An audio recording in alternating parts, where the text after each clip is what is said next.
کھولنا شریف، حضور وارث علوم مہر علی۔ حاضرین گرامی، ابھی نماز اثر سے پہلے محفل سماج کا انداز آپ حضرات دیکھ رہے تھے۔ آپ نے بھی بڑی بڑی قوالی سنی ہوگی، بڑے بڑے خانقاہی ماحول دیکھے ہوں گے، بڑے اچھے اچھے سوال سنے ہوں گے، لیکن آج کا رنگ، آج کی یہ کیفیت، آج کی یہ محفل سما اور آج کا یہ رنگ اور ذوق یہ بتا رہا تھا کہ آج مجلس میں عجب کیف و بہار آئی ہے، آج مجلس میں عجب کیف و بہار آئی ہے، اور یوں لگتا ہے جیسے طیبہ سے باہر آئی ہے، یوں لگتا ہے جیسے طیبہ سے بہار آئی ہے۔ اللہ اکبر۔ میں کبھی کبھی حیران ہوا کرتا تھا کہ وہ کیسے لوگ تھے جو حضور معین الدین اجمیری کی محفل میں بیٹھ کر قوالی سنتے تھے، لیکن آج یہ رنگ دیکھ کر میرا دل یہ گواہی دے رہا تھا کہ وہ اس اجمیری کی موجودگی میں سنا کرتے تھے، ہم اپنے اجمیری کی موجودگی میں سن رہے ہیں۔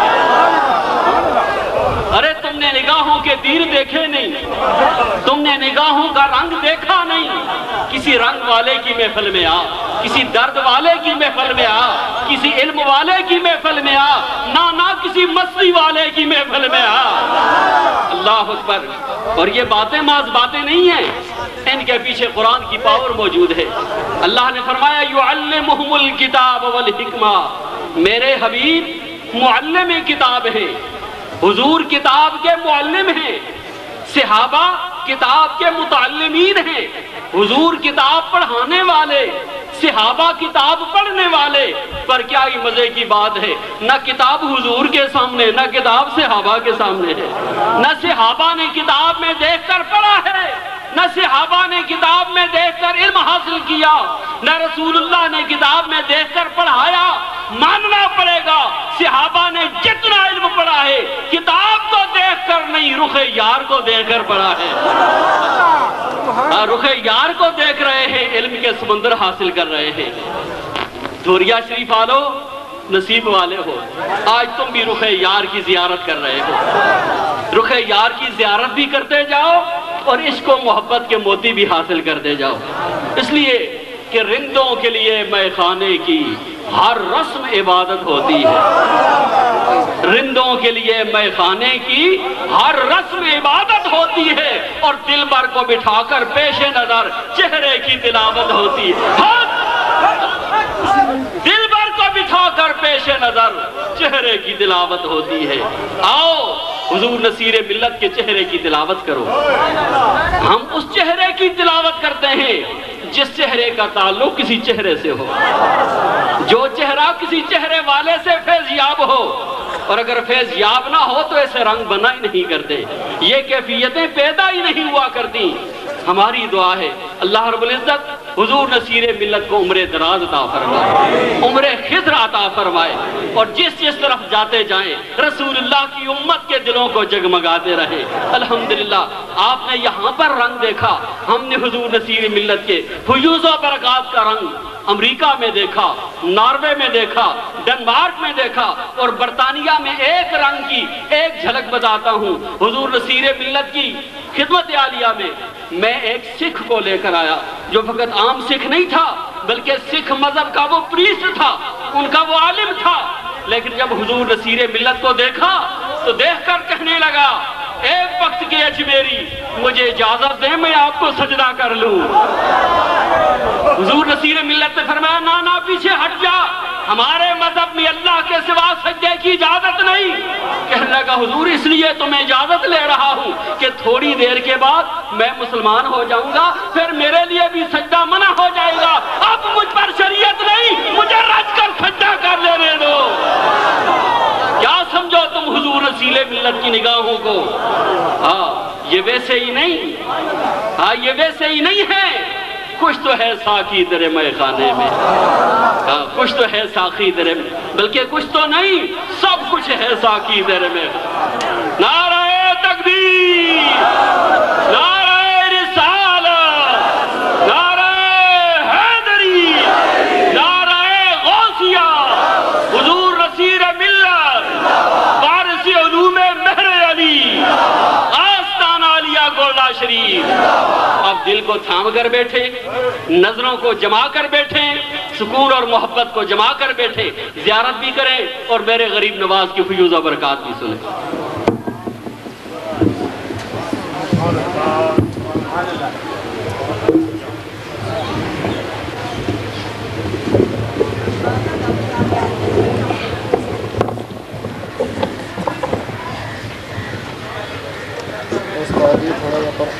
تھوڑا اسٹینڈ نال تھوڑا پیچھے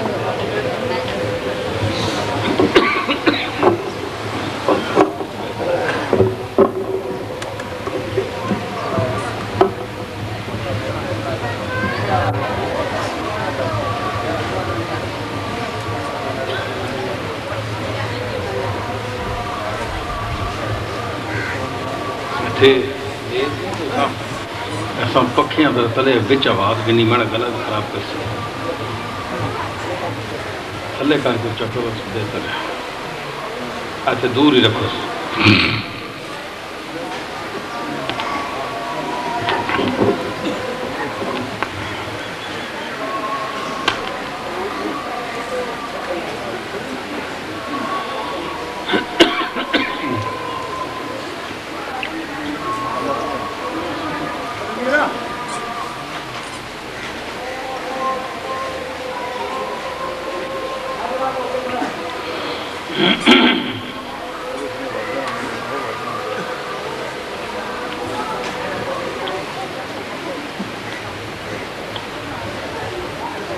الحمدللہ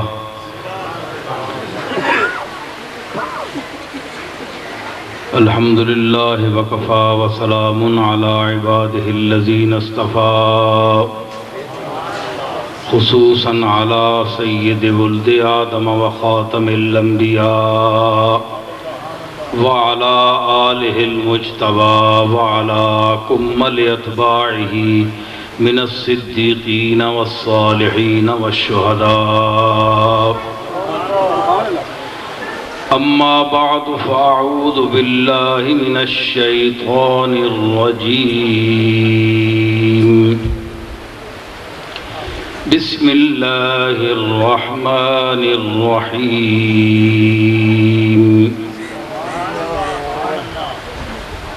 ومن آياته أن يرسل الرياح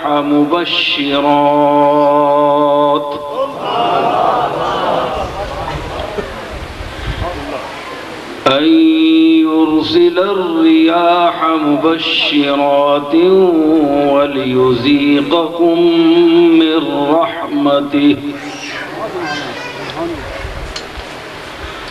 ولتجري الفلك بأمره ولتبتغوا من فضله ولعلكم تشكرون.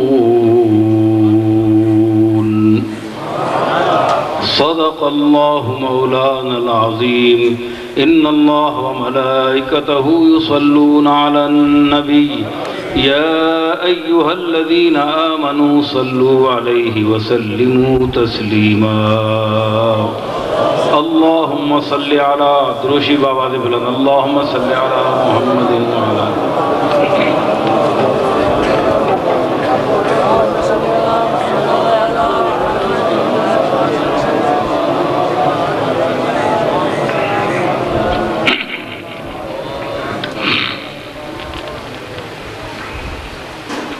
سامعین محترم،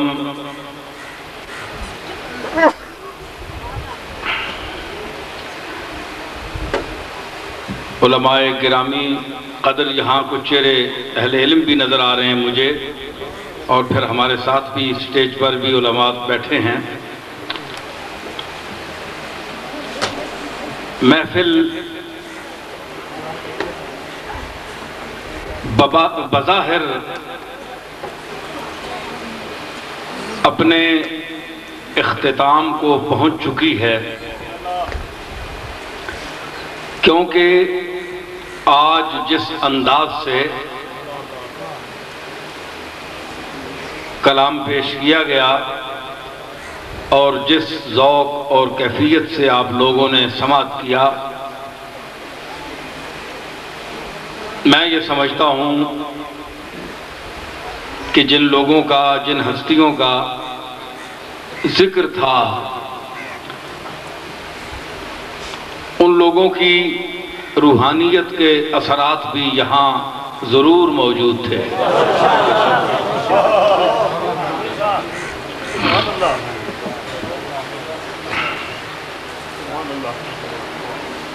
میں نے تو امتیاز شاہ صاحب سے یہ کہا کہ آج محفل سماع پر ہی اکتفا کیا جائے، مگر ان کا اور بعض احباب کا اصرار تھا کہ آپ یہ حضرات دور دراز سے تشریف بھی لائے ہیں اور دو چار باتیں قرآن و سنت کے حوالے سے، اصل چیز تو قرآن و سنت کی تبلیغ ہے، تو یہ کچھ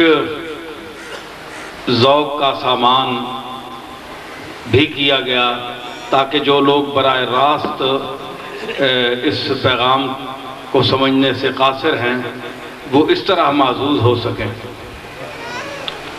بہرحال کوشش میری یہی ہے کہ اس پیغام کو پہنچایا جائے اور پورے ذوق سے، اور پہنچایا بھی جائے اور پھر ذوق والے اس کو بکمال ذوق سماعت بھی فرمائیں۔ مختصر پیش کروں گا، ارادہ تو یہی ہے، آگے آپ کا ذوق اور اللہ تعالیٰ کی توفیق۔ میں نے جو آیت کریمہ پیش کی ہے، اس میں اللہ تعالیٰ نے ارشاد فرمایا وَمِنْ آیَاتِهِ، ایک ہوتا ہے آیت، اس کی جمع آیات ہوتی ہے، قرآنی آیات۔ میری طرف متوجہ ہوں، سب لوگ مجھے دیکھیں، میں آپ کو دیکھ رہا ہوں، آپ کیسے دیکھ رہے ہیں؟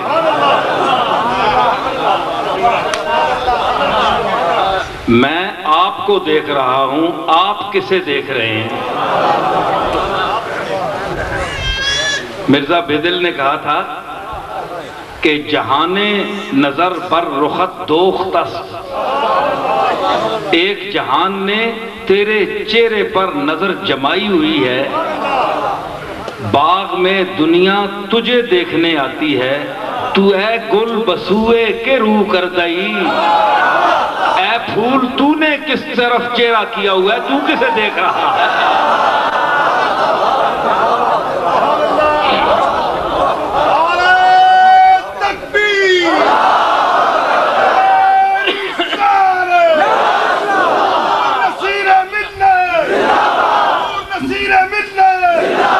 باغ میں لوگ پھولوں کو دیکھنے جاتے ہیں اور اللہ کی قدرت کے پھول اس کو دیکھ رہے ہیں جس نے پھولوں کو چہرے بنائے ہیں، جس نے پھول کو پھول بنایا ہے اور پھول کو کانٹوں میں رکھ کر پھول کی حیثیت دی ہے۔ جی تو اس لیے میں یہ تو نہیں کہتا، چونکہ یہ قبلہ رخ ہیں آپ،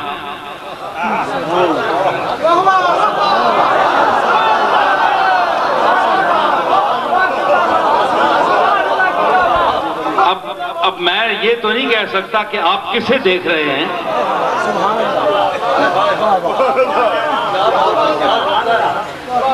پھول نے تو رخ ادھر کیا ہوا تھا نا اوپر، اور آپ کا قبلہ رخ ہے، آپ قبلہ رو بیٹھے ہیں، میں آپ کو دیکھ رہا ہوں، آپ کسے دیکھ رہے ہیں؟ شاید اس کو دیکھ رہے ہیں جس نے مجھے یہ بیان کرنے کی توفیق عطا فرمائی ہے۔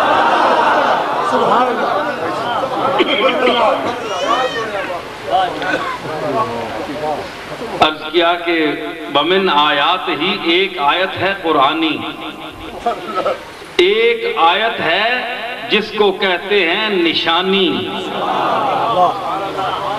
ایک آیت ہوتی ہے آیت قرآنی، ایک آیت کہتے ہیں جسے کہتے ہیں نشانی۔ اللہ نے یہاں جو ارشاد فرمایا اس کا مطلب ہے وَمِنْ آیات ہی، کائنات کی اس وسیع و عریض پھیلی ہوئی نشانیوں میں سے اگر آپ میری ان نشانیوں کو گننا بیٹھ جائیں، آپ گننے بیٹھ جائیں تو آپ گن نہیں سکیں گے. آپ کی عمریں صرف ہو جائیں گی، زندگیاں تمام ہو جائیں گی، لیکن میری نشانیوں کو، میرے جلووں کو، میرے اس پھیلائے ہوئے تماشے کو ہے جی اور میری اس جلوہ گری کو تم سمیٹ نہیں سکتے کہ ایک ایک ذرے میں نے کتنے آفتاب سجا دیے ہیں. فرمایا کہ ومن آیاتہ ان یرسل الریاح مبشرات،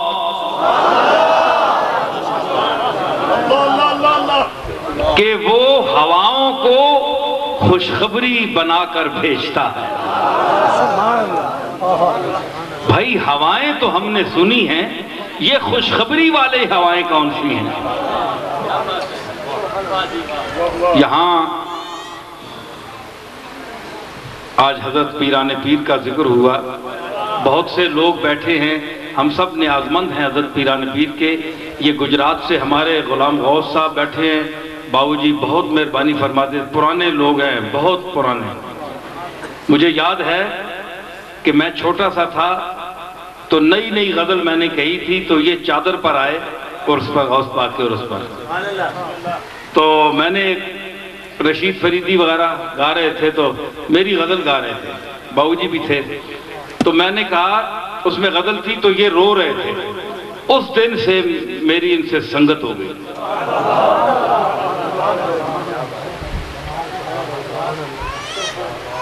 مقطع تھا، یہ رو رہے اور یہ مجھے لپٹ گئے آ کر یہ میرا مقطع سن کر. نصیر ان کی گلی سے یہ کون مر کے اٹھا. 35-40 سال. نصیر ان کی گلی سے یہ کون مر کے اٹھا، یہ کس غریب کی میت اٹھائی جاتی ہے. سبحان اللہ، سبحان اللہ. یہ مقطع تھا، بس دنیا رو رہی تھی اور یہ بھی اس میں اس دن سے. اور ہمارے ایک مخلص محبت والے حضرت غوث پاک کے خاص چودھری اورنگزیب صاحب بیٹھے ہیں میرے ساتھ. یہ بھی حضرت غوث پاک کے پکے غلاموں میں سے ہیں، پکے غلاموں میں سے ہیں. اور ایک ہوتے ہیں نا ویسے نام کے، تو پکے جو غلام ہیں ان میں ہیں یہ. تو آج اس غوث پاک کے غلاموں کے جھمگٹے میں،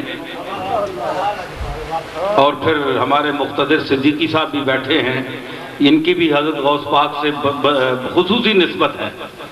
اور یہی حوالہ ہے کہ یہ بھی الوی صاحب میں کس کس کا نام لوں، لیکن بطور خاص کچھ نام لیے جاتے ہیں. اللہ نے بھی سارے نبیوں کا نام تو نہیں لیا نا، 15-20 نبیوں کا نام لیا قرآن میں. اب سارے کہیں گے ہمارا کیوں نہیں نام لیا؟ بس اللہ کے علم میں ہیں. اب جو ان کے کھاتے میں ہیں وہ سب اللہ کے کھاتے میں ہیں، لیکن چند جو برگزیدہ تھے ان کو میں نے ذکر کر دیا. تو اللہ نے فرمایا کہ ومن آیات ہی، اس کی نشانیوں میں سے ہے کہ وہ ہواؤں کو خوشخبری کا باعث بناتا ہے، ہواؤں میں خوشخبری کا رنگ بھر دیتا ہے، خوشبو بھر دیتا ہے. وَلِيُذِيقَكُم مِّن رَحْمَتِهِ، اور اپنے اس لیے ہوائیں چلاتا ہے. یہ لام تعلیل ہے، علت بیان ہو رہی ہے کہ وہ ہوائیں کیوں چلاتا ہے. اس لیے وَلِيُذِيقَكُم مِّن رَحْمَتِهِ، تاکہ وہ اپنی رحمت تمہیں چکھائے. رحمت چکھائے. یہ کیا ہے؟ پھل ہے، پیداوار ہے، یہ سب غلے ہیں، یہ جتنی نعمتیں ہیں یہ سب ہواؤں کے مرہون منت ہیں. موسموں کے، ہوائیں موسم بدلاتی ہیں، بادل لاتی ہیں، بادلوں کو جماتی ہیں، بادلوں کو برساتی ہیں اور پھر ان کو لے جاتی ہیں. 4 ہواؤں کی قسمیں ہیں. ہواؤں کی 4 قسمیں ہیں. ایک ہوا جو چلتی ہے اللہ تعالیٰ چلاتا ہے، بادلوں کو جمع کرتا ہے. مفسرین نے لکھا ہے ریاح کی تشریح میں کہ دوسری ہوا ان کو جمع کر کے بالکل آمادہ کرتی ہے برسانے پر. ایک ہوا کی موجودگی میں وہ برستے ہیں کہ اس لاکھوں اور کروڑوں من پانی کو اللہ تعالیٰ اپنی خاص مخصوص قدرت کے تحت ایک ایک قطرے کی صورت میں تبدیل فرماتا ہے. اس کے بعد وہی ہوائیں اس کو پھیلا دیتی ہیں، مطلع صاف کر دیتی ہیں. تو مختلف ہوائیں ہیں. سرسر بھی ہے جس کو آندھی کہتے ہیں، یہ بھی ہوا کا ایک رخ ہے، اس کو سرسر کہتے ہیں. ریاح اللہ نے ریح کی جمع ہے ریاح. ریح میں نے ہوا، ریاح میں نے ہوائیں. بھئی ہوا تو ایک ہوتی ہے، ہوائیں کیوں اللہ نے کہا؟ آپ سن رہے ہیں میری بات؟ ہوا تو ایک ہوتی ہے، اللہ نے ہوائیں کیوں کہا؟ کہ وہ ہوائیں بھیجتا ہے. مطلب ہے کہ ہوا ہونے میں تو ایک ہے کہ ساری ہوائیں نظر نہیں آتی. نہ آندھی نظر آتی ہے، نہ نسیم نظر آتی ہے، نہ شمیم نظر آتی ہے، نہ صبا نظر آتی ہے، نہ سرسر نظر آتی ہے. جتنی ہواؤں کی قسمیں نظر نہیں آتی. نظر نہ آنے میں سب ہوائیں برابر ہیں. جملہ اٹھائیں. نظر نہ آنے میں ساری ہوائیں برابر ہیں، لیکن مبشرات کی کئی قسمیں ہیں. ایک بشارت دیتی ہے کس کی؟ کہ غلہ ہوگا، پھل دوں گا، گندم دوں گا، برساؤں گا، یہ کروں گا، وہ عطا کروں گا. ایک ہوتا ہے کہ مبشرات، ٹھنڈی ہوا چلتی ہے صبح باغ میں، نماز صبح کے بعد باغ میں بیٹھے تو ہوا چلتی ہے. ایک ہوا وہ ہوتی ہے کہ جو اپنے ساتھ پھولوں کی خوشبو کو لے کر چلتی ہے، اس کو شمیم کہتے ہیں. شمن کا معنی ہے سونگنا، شمع یا شمو کا معنی ہے سونگنا. شمیم جس کی خوشبو ناک محسوس کرے سونگے، شمیم ہے جی. تو نسیم، شمیم اور صبا. وَلِيُذِيقَكُم مِّن رَحْمَتِهِ وَلِتَجْرِيَ الْفُلْكُ بِأَمْرِهِ. اس لیے ہوائیں چلاتا ہوں کہ تاکہ ہوا میرے حکم سے چلے اور ہوا کے حکم سے کشتیوں کے بادبانوں کے رخ مڑیں.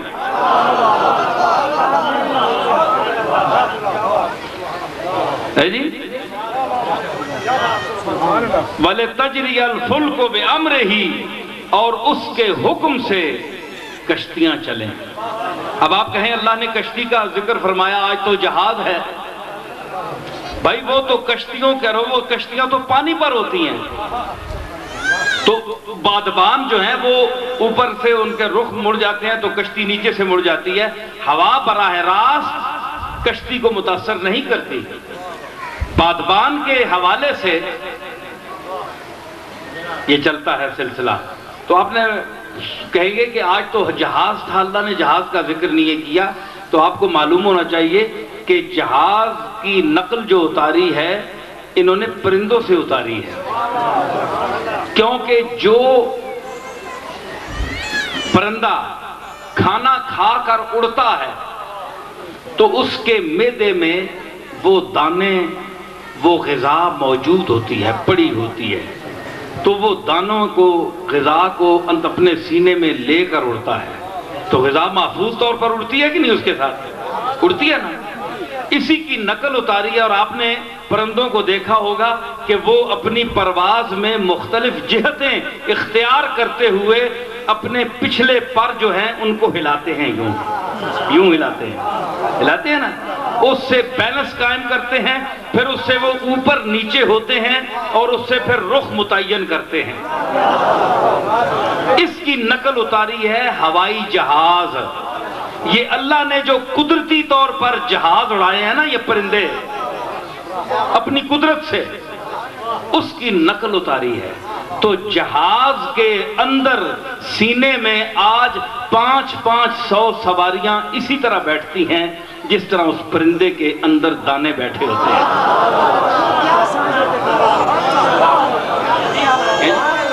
تو اسی طرح اللہ نے قدرت کی، اللہ نے اپنی قدرت پہلے دکھائی پرندوں کو۔ 100 میل بھی طے کرے گا پرندہ تو آپ آئیں، اس کو اگر چیریں تو اس کے اندر غذا موجود۔ بھائی غذا بھی تو سفر کر کے آئی ہے نا، غذا بھی سفر کر کے آئی ہے۔ تو اسی طرح جو اس کے سینے میں بیٹھ جائے وہ سفر کرتا ہے، اور وہ اڑتی ہے چیز اتنی بڑی بھاری، کس پر؟ ہوا پر اڑتی بھی ہے۔ وما یمسکہن الا الرحمن، فرمایا اتنے بڑے پرندے، اتنی مخلوق کو ہوا میں روکتا کون ہے، گرنے سے بچاتا کون ہے؟ فرمایا میں بچاتا ہوں۔ بیلنس میں نے قائم کیا ہے، ان کو توازن دیا ہوا میں نے۔ جب وہ ناہمواری کا شکار ہونے لگتے ہیں تو پر اپنے برابر کر لیتے ہیں، یوں کرتے ہیں، ان کو بیلنس دیا۔ تو آپ دیکھیں آج جہاز بھی جب اڑتا ہے تو اس کے جو مڑنے کے اونچا اور نیچے کرنے کے اس کے پر جو پیچھے لگے ہوتے ہیں ان سے پورا جہاز نیچے ہوتا ہے اور اوپر ہوتا ہے۔ اس کا جو اوپر یہ کھڑا ہوتا ہے وہ کیا اس کو کہتے ہیں جی، پر پیچھے لگا ہوتا ہے، اس سے وہ ادھر ادھر دائیں بائیں مڑتا ہے۔ تو وہ بھی لِتَجْرِيَ الْفُلْكُ بِأَمْرِهِ، یہ ہوائی بادبان ہے، وہ زمین پانی پہ ہے، یہ فضا میں ہے، یہ بھی اسی ہوا کا مرہون منت ہے، اور ہوا اپنے مالک کے کرم پر چلتی ہے۔ سمجھ آئی؟ یہ ایک میں نے مختصر سی تشریح، لمبی تشریح نہیں کی میں نے۔ وَلِتَبْتَغُوا مِنْ فَضْلِهِ، اس لیے چلاتا ہوں، پھر علت ہوائیں چلانے کی علت کیا ہے؟ وَلِتَبْتَغُوا مِنْ فَضْلِهِ، تاکہ تم اللہ کے جو اس بکھیرے ہوا فضل ہے کائنات میں اس کو تلاش کرو۔ بھئی وہاں کوئی موسم اچھا ہے، دوسرے علاقے میں جا کر وہاں گندم لو، کوئی اناج لو، پھل لو، ہے جی، وہاں ڈھونڈو اللہ تعالیٰ کے جو فضل کیا ہے دوسرے مقامات پر وہاں۔ اور پھر تیسری وجہ، چوتھی کیا ہے؟ وَلَعَلَّكُمْ تَشْكُرُونَ، اور اس لیے چلاتا ہوں تاکہ تم شکر کرو۔ تو 3 علتیں ہوئیں۔ کیا کہ میں تمہیں چکھاؤں اپنی رحمت کو، وَلِيُذِيقَكُم مِّن رَحْمَتِهِ وَلِتَجْرِيَ الْفُلْكُ بِأَمْرِهِ وَلِتَبْتَغُوا مِنْ فَضْلِهِ وَلَعَلَّكُمْ تَشْكُرُونَ۔ ہے جی، شکر بھی کرو، ہواؤں کے چلنے پر شکر بھی کرو۔ آگے بات آئے گی شکر کون لوگ کرتے ہیں، ذکر آئے گا کہ ہواؤں کے چلنے پر کون شکر کرتے ہیں۔ یہ بھی ایک طبقہ ہے۔ اب تو حبس کا عالم ہے نا، آپ تو یہ بھی شوق کرتے ہوں گے کہ کاش پنکھا ہوتا، ہوا ہوتی تو آپ بھی شکر کرتے۔ یہ بھی وہ ایک مقام ہے شکر کا کہ بھی آپ کو ہوا ملے تو آپ شکر ادا کریں اللہ کا۔ لیکن اس سے بڑھ کر ایک اور مقام ہے کہ جو طبقہ ہواؤں کے چلنے پر شکر ادا کرتا ہے۔ آپ کو یاد نہیں کہ یوسف کو بچپنے میں ایک خواب آیا تھا،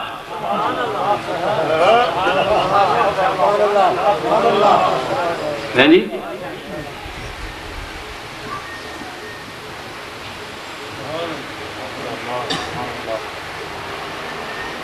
اذ قال یوسف لأبیہ یا ابت انی رأیت احد عشر کوكبا، میں نے 11 ستارے، ابا جان میں نے 11 ستارے دیکھے، والشمس والقمر رأیتهم لی ساجدین، چاند دیکھا، سورج دیکھا، اور ان کو ایک ہے، یہاں اللہ نے 2 رویتوں کا ذکر کیا ہے. یا ابت اذ قال یوسف لابیہ یا ابت انی رأیت فی المنام انی رأیت احد عشر کوكبا، ایک میں نے 11 ستارے دیکھے. ایک رویت یہ ہوئی رأیت احد عشر کوكبا والشمس والقمر، اور چاند اور سورج کو بھی دیکھا. اس کا بھی اس ماقبر رویت سے تعلق ہے. ایک پھر یہ خواب میں دیکھا 11 ستاروں کو، چاند کو اور سورج کو، اور دوسری اسی خواب میں رویت. ایک خواب تکنا، ایک خواب ایک اور خواب تکنا.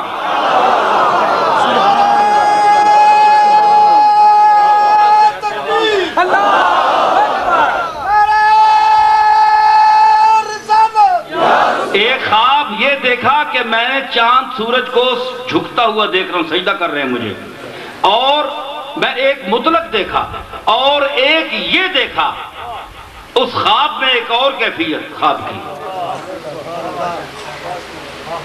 اور نبی کو ان دونوں کیفیتوں کا شعور ہے اور یاد بھی ہے کہ مطلق خواب نہیں دیکھا، خواب میں 2 کیفیتیں دیکھی.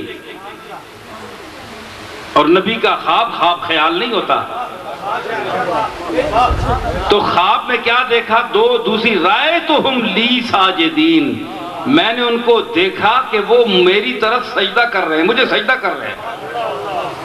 تو ایک خواب اور ایک خواب کے اندر پھر ایک خواب کی کیفیت کہ ان کو اپنی کہ کیا ہوا کہ ایک چیز کے اندر ایک اور چیز، نگاہ زاہد بد بھی پہنچ نہیں سکتی، شراب خم میں ہے، خم ہے شراب خانے میں.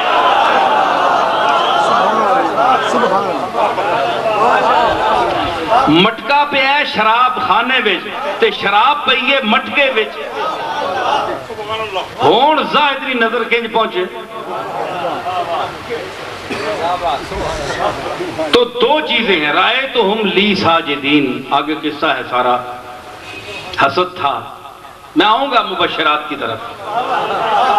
ہوائیں چلیں گی اپنے وقت پر،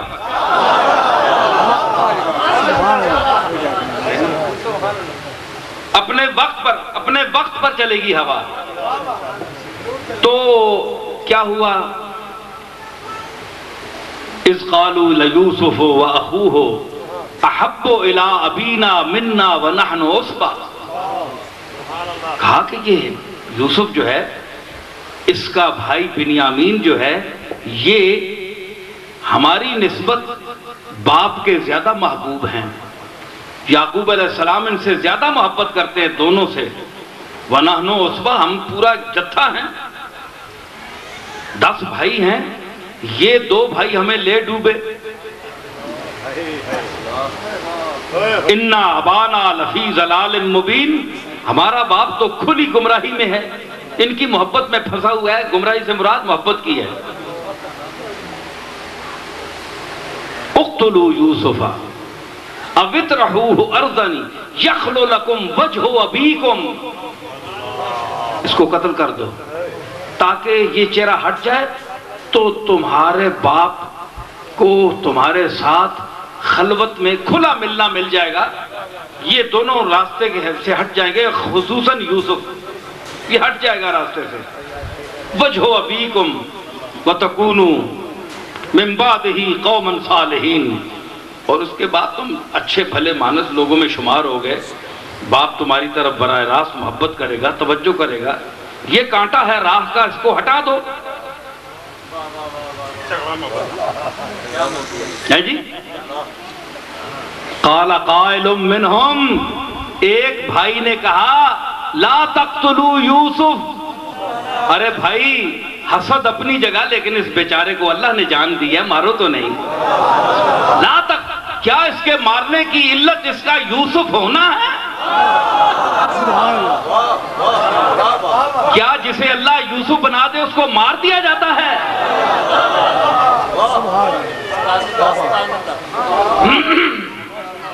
لا تقتلوا یوسف، اس کو مارو نہیں، قتل نہ کرو۔ قال قائل منهم لا تقتلوا يوسف وَأَلْقُوهُ فِي غَيَابَةِ الْجُبِّ يَلْتَقِطْهُ بَعْضُ السَّيَّارَةِ إِن كُنتُمْ فَاعِلِينَ۔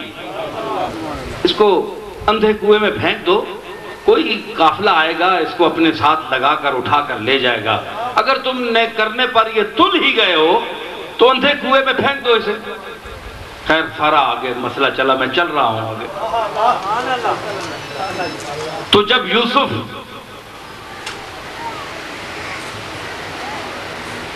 اس ڈول میں بیٹھ کر، جب وہ ڈھول،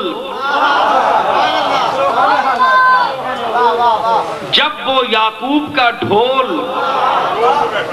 ڈول میں بیٹھا، پنجابی کا ڈھول، محبوب ڈھول، وہ یعقوب کا ڈھول، وہ زلیخا کا ڈھول، ڈول میں بیٹھا اور کنارے پر آیا تو ڈول پھینکنے والا بول اٹھا، یا بشرا ھذا غلام،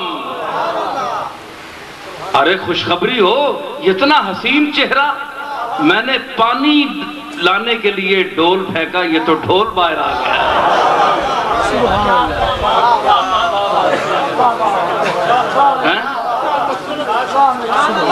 یہ کیا ہے کہ آج افق جو ہے کنویں کا مقدر جو ہے وہ چمک اٹھا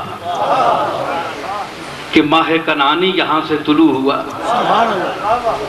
خیر بازار میں گئے، بک گئے۔ اب بھائی چلے گئے، بڑا مشہور قصہ ہے، آپ سنتے رہتے ہیں، علماء مجھ سے اچھا بیان کرتے ہیں، میں اپنے انداز میں بات کر رہا ہوں۔ تو اب عزیز مصر بنے، بادشاہ مصر، 40 سال گزر گئے، علماء لکھتے ہیں 40 سال گزر گئے، 40 سال گزر گئے۔ کات پڑا، یعقوب علیہ السلام نے بھیجا قافلے کو کہ بادشاہ بڑا سنا ہے، اچھا ہے، وہ بڑی عزت کرتا ہے اور اپنی طرف سے بڑا غلہ بھی دیتا ہے، اور بھوک سے مر رہے ہیں سارا علاقہ۔ کنعان سے قافلہ گیا، اچھا وہ بھی آیا، اور جب یہ بک کر بازار میں آئے نا تو عزیز مصر کی بیوی نے ان کو دیکھ لیا، پسند کر لیا۔ تو قرآن کہتا ہے وقالت امرأۃ العزیز وقال نسوۃ فی المدینۃ امرأۃ العزیز تراود فتاہا عن نفسہ۔ شہر کی عورتوں نے کہا جڑیاں سہیلیاں یا کس لیاں زلیخا نیاں، جڑیاں زلیخا نیاں سہیلیاں یا نا، انہاں آکھے کہ اے بادشاہ جڑا ہے نا مصر نا، اے نہیں اساں وسرنا۔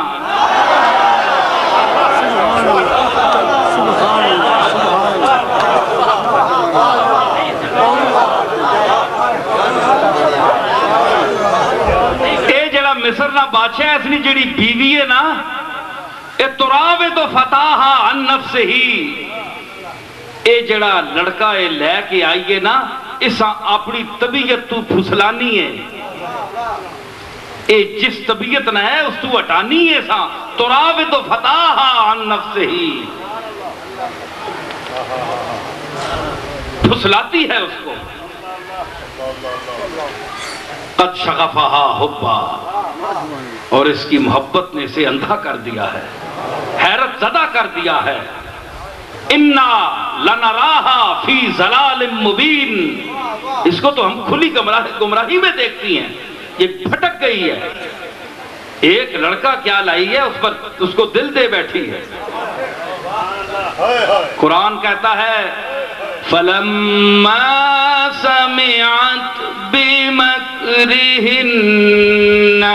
أَرْسَلَتْ إِلَيْهِنَّ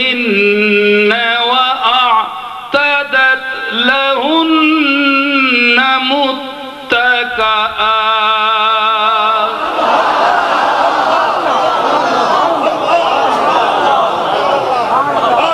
قرآن کہتا ہے فلما سمعت بمکرہن، جب زلیخا نے اپنے شہر کی سہیلیوں کی درپردہ چالیں سنی کہ میرے پشت پیچھے یہ میرے خلاف باتیں کرتی ہیں، میری توہین آمیز گفتگو کرتی ہیں میرے حق میں،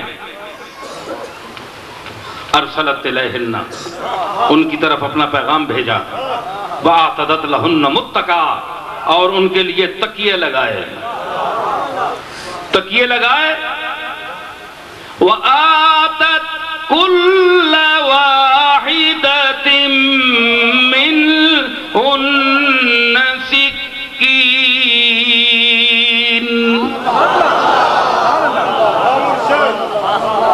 وہ جو ملامت کرنے والی تھی نا، ہر ایک کو ان میں سے ایک چھری پکڑا دی. لو قتل کی تیاری کے سامان آ گئے ہیں، موقع آ گیا ہے.